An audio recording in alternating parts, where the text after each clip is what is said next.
Big boss offer ನಿರಾಕರಿಸಿದ Muslim ಮುಖಂಡ ಅಬ್ದುಲ್ ರಜಾಕ್.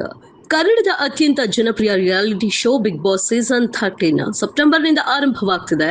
ಹೀಗಾಗಿ ಈ ಬಾರಿಯ ಬಿಗ್ ಬಾಸ್ ಮನೆಗೆ ಯಾರೆಲ್ಲ ಎಂಟ್ರಿ ಕೊಡಲಿದ್ದಾರೆ ಎಂದು ವೀಕ್ಷಕರಲ್ಲಿ ಕುತೂಹಲ ಮನೆ ಮಾಡಿದೆ. ಈ ನಡುವೆ ಮುಸ್ಲಿಂ ಮುಖಂಡ ಅಬ್ದುಲ್ ರಜಾಕ್ ಅವರಿಗೆ ಬಿಗ್ ಬಾಸ್ ತಂಡದಿಂದ ಆಹ್ವಾನ ಹೋಗಿದೆಯಂತೆ. ಈ ಬಗ್ಗೆ ಖುದ್ದು ಅಬ್ದುಲ್ ರಜಾಕ್ ಅವರೇ ಸಾಮಾಜಿಕ ಮಾಧ್ಯಮ ಇನ್ಸ್ಟಾಗ್ರಾಂನಲ್ಲಿ ಆಡಿಯೋ ಕ್ಲಿಪ್ ಒಂದನ್ನು ಹಂಚಿಕೊಂಡಿದ್ದಾರೆ. ಅದರಲ್ಲಿ ಬಿಗ್ ಬಾಸ್ ತಂಡದವರಿಗೆಂದು ಹೇಳಿಕೊಂಡು ಅಬ್ದುಲ್ ರಜಾಕ್ ಅವರಿಗೆ ಬಿಗ್ ಬಾಸ್ ಮನೆಗೆ ಆಹ್ವಾನಿಸಲಾಗಿದೆ. ಬಿಗ್ ಬಾಸ್ ತಂಡದಿಂದ ಬಂದ ಅವಕಾಶವನ್ನ ನಿರಾಕರಿಸಿದ್ರ ಬಗ್ಗೆ ಮಾಹಿತಿ ಹಂಚಿಕೊಂಡ ಅಬ್ದುಲ್ ರಜಾಕ್ ಅವರು, ಬಿಗ್ ಬಾಸ್ಗೆ ಹೋಗುವ ಅವಕಾಶ ಲಭಿಸಿದ್ರು ಕೆಲವು ಅನಿವಾರ್ಯ ಕಾರಣಗಳಿಂದ ಭಾಗವಹಿಸಲು ಸಾಧ್ಯವಾಗ್ತಿಲ್ಲ ಎಂದು ತಿಳಿಸಿದ್ದಾರೆ. ಬಿಗ್ ಬಾಸ್ ಕನ್ನಡ ತಂಡಕ್ಕೆ ನನ್ನ ಹೃತ್ಪೂರ್ವಕ ಧನ್ಯವಾದಗಳು. ಈ ದೊಡ್ಡ ವೇದಿಕೆಗೆ ನನ್ನನ್ನು ಆಹ್ವಾನಿಸಿದ್ದಕ್ಕಾಗಿ ನಾನು ಸದಾ ಋಣಿ. ಅನಿವಾರ್ಯ ಕಾರಣಗಳಿಂದ ಈ ಆವೃತ್ತಿಯಲ್ಲಿ ಭಾಗವಹಿಸಲು ಸಾಧ್ಯವಾಗ್ತಿಲ್ಲ. ಆದರೆ ನಿಮ್ಮ ಈ ಪ್ರೀತಿ ಮತ್ತು ಬೆಂಬಲಕ್ಕೆ ನನ್ನ ನಮಸ್ಕಾರಗಳು ಎಂದು ಬರೆದುಕೊಂಡಿದ್ದಾರೆ. ಬಿಗ್ ಬಾಸ್ ಇತಿಹಾಸದಲ್ಲಿ ಮೊದಲ ಬಾರಿಗೆ 6 ಭಾಷೆಗಳ ಬಿಗ್ ಬಾಸ್ ಆವೃತ್ತಿಗಳು ಒಟ್ಟಿಗೆ ಪ್ರೇಕ್ಷಕರ ಮುಂದೆ ಬರಲು ಸಜ್ಜಾಗಿದೆ. ಸೆಪ್ಟೆಂಬರ್ನಿಂದ ಹಿಂದಿ, ತೆಲುಗು, ತಮಿಳು, ಕನ್ನಡ, ಮಲಯಾಳಂ ಮತ್ತು ಬಾಂಗ್ಲಾ ಭಾಷೆಗಳ ಹೊಸ ಸೀಸನ್ಗಳು ಒಟ್ಟಿಗೆ ಜಿಯೋ ಹಾಟ್ ಸ್ಟಾರ್ OTT ವೇದಿಕೆಗಳಲ್ಲಿ ಪ್ರಸಾರವಾಗಲಿದೆ. ಹಲೋ ಹಲೋ ಹಲೋ ಹಾಂ ಸರ್, ನಮಸ್ತೆ. ಅಬ್ದುಲ್ ಅವರ ಮಾತಾಡ್ತಾರೆ. ಹೌದು ಹೌದು ಹೌದು ಓಕೆ, ಹೇಮಂತ್ ಅಂತ ಸರ್ ಮಾತಾಡ್ತಾ ಇರೋದು. ನಮಸ್ಕಾರ ಹೇಮಂತ್, ಹೇಳಿ ಮ್ಯಾಮ್. ನಮಸ್ತೆ, ಬಿಗ್ ಬಾಸ್ ಟೀಮ್ ಇಂದ. ಹೇಳಿ ಹೇಮಂತ್. ಸರ್, ಅದೇ ಬಿಗ್ ಬಾಸ್ ಸೀಸನ್ ಸ್ಟಾರ್ಟ್ ಆಗ್ತಿತ್ತು. ಸೊ ಹಾಗಾಗಿ ಒಂದ್ಸಲ ನಿಮ್ನ ಅಪ್ರೋಚ್ ಮಾಡುವ ಶೋಗೆ ಇಂಟ್ರೆಸ್ಟೆಡ್ ಆಗಿರೋಣ ಅಂತ ಕಾಲ್ ಮಾಡಿದೆ. ಅಂದ್ರೆ ಹೌದು, ಇದು ಯಾವ ತರ ಕಾನ್ಸೆಪ್ಟ್ ಇದು, ಏನು ಮತ್ಲಬ್ ಏನ್ ಮಾಡ್ಬೇಕಾಗುತ್ತೆ ನಾವು? ಅಂದ್ರೆ ಶೋ ನೋಡಿದೀರಾ ನೀವು? ಬಿಗ್ ನಾನು ನೋಡಿದ್ದೀನಿ, ನೋಡಿದ್ದೀನಿ, ಹಿಂದಿನೂ ನೋಡಿದ್ದೀನಿ, ಕನ್ನಡ ನೋಡಿದ್ದೀನಿ. Oh nice.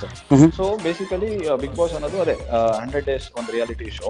ಓಕೆ. ಸೊ ಅದರಲ್ಲಿ ಒಂದು 18ರಿಂದ 20 ಜನ ಬೇರೆ ಬೇರೆ varieties people, may be achievers ಆಗಿರ್ಲಿ, ಆಕ್ಟರ್ಸ್ ಆಗಿರ್ಲಿ, ಅಥವಾ ಬೇರೆ ಬೇರೆ ಲೈಕ್ ಸ್ಪೋರ್ಟ್ಸ್ ಫೀಲ್ಡ್ ಇಂದ, ಈ ತರ ಬೇರೆ ಬೇರೆ ಕ್ಯಾಟಗರಿಯಿಂದ ಒಂದು 18ರಿಂದ 20 ಜನ ಶೋ ಅಲ್ಲಿ ಕಾಸ್ಟ್ ಮಾಡ್ತೀವಿ ನಾವು. ಸೊ ಹಾಗಾಗಿ ಲೈಕ್ ನಿಮ್ನ ನಾನು ಎಸ್ಪೆಷಲಿ ನಾನು ಕಾಸ್ಟಿಂಗ್ ಡೈರೆಕ್ಟರ್ ಹೆಣ್ಣು ಪ್ರೊಡಕ್ಷನ್ ಕಡೆ ಅಂತ ಶೋಗೆ. ಸೊ ನಾನು ನಿಮ್ನ ತುಂಬಾ ವರ್ಷದಿಂದ ನೋಡ್ತಾ ಇದೀನಿ.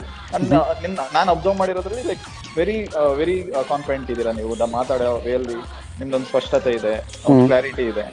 ಸೊ ಈ ತರ ಒಬ್ಬ ಪರ್ಸನಾಲಿಟಿ ಮನೇಲಿದ್ರೆ ಮಿಕ್ಕಿದವ್ರ ಜೊತೆಗೂ ಮೇ ಬಿ ಜನಕ್ಕೆ ಅದು ಇಷ್ಟ ಆಗುತ್ತೆ. ಬಟ್ ನಿಮಗೆ ಅನ್ಸುತ್ತಾ ನಾನು ಬಂದ್ರೆ ಇದು ಏನಾದ್ರು ನಿಮಗೆ ಒಳ್ಳೇದಾಗುತ್ತಾ?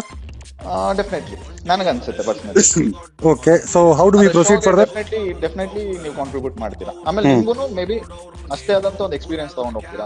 ಆಸ್ ಎ ಪರ್ಸನ್, ಈಗ ನಿಮ್ನ ನಾವು ಟಿವಿಯಲ್ಲಿ ನೋಡಿರ್ತೀವಿ ಅಥವಾ ನಿಮ್ ಇಂಟರ್ವ್ಯೂಸ್ ನೋಡಿರ್ತೀವಿ, ಬಟ್ ಆಸ್ ಎ ಪರ್ಸನ್ ನಿಮ್ದೊಂದು ವ್ಯಕ್ತಿತ್ವ ಇರುತ್ತೆ. ಅಂದ್ರೆ ಮನೇಲಿ ಹೇಗಿರ್ತೀರಾ, ಅಥವಾ ನಿಮ್ ಫ್ರೆಂಡ್ಸ್ ಜೊತೆ ಹೇಗಿರ್ತೀರಾ, ಅಥವಾ ನಿಮ್ ಚೈಲ್ಡ್ಹುಡ್ ಹೇಗಿತ್ತು, ಇಲ್ಲಿವರೆಗೂ ಜರ್ನಿ. ಸೊ ದಟ್ ಅರ್ಥ ಮಾಡ್ಕೊಂತೀವಿ. ಸೆಪ್ಟೆಂಬರ್ ಫಸ್ಟ್ ವೀಕ್ ಇಂದ ಶೋ ಲಾಂಚ್ ಆಗುತ್ತೆ. ಈ ಸಲ ತುಂಬಾ ದೊಡ್ಡ ಮಟ್ಟದಲ್ಲಿ ಲಾಂಚ್ ಆಗ್ತಾ ಇದೆ ಶೋ.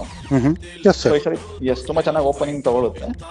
ನಾನು ನಾಳೆ ನಿಮ್ಗೆ ಮೇ ಬಿ ಮಧ್ಯಾಹ್ನದಂಗೆ ತಿಳಿಸ್ತೀನಿ. ಇಫ್ ಇನ್ ಕೇಸ್ ನಾವು ನಾಳೆ ಸಂಜೆ ಅದಕ್ಕೆ ಅವೈಲೇಬಲ್ ಇರಿ, ಸಂಜೆ ಇಟ್ಕೊಳ್ಳೋಣ ಅಥವಾ ಮಂಡೇ ಇಟ್ಕೊಳ್ಳೋಣ ಸರ್? ಮಂಡೇ ಇಟ್ಕೊಳ್ಳೋಣ. ನೀವು ಸ್ವಲ್ಪ ಅದ್ರ ಬಗ್ಗೆ ಸ್ಟಡಿ ಮಾಡಿ. Okay, done. ಮಂಡೇ ಇಟ್ಕೊಳ್ಳೋಣ ಹಾಗಾಗಿ. Yes sir. Okay sir, thank you very much. Thank you. Bye.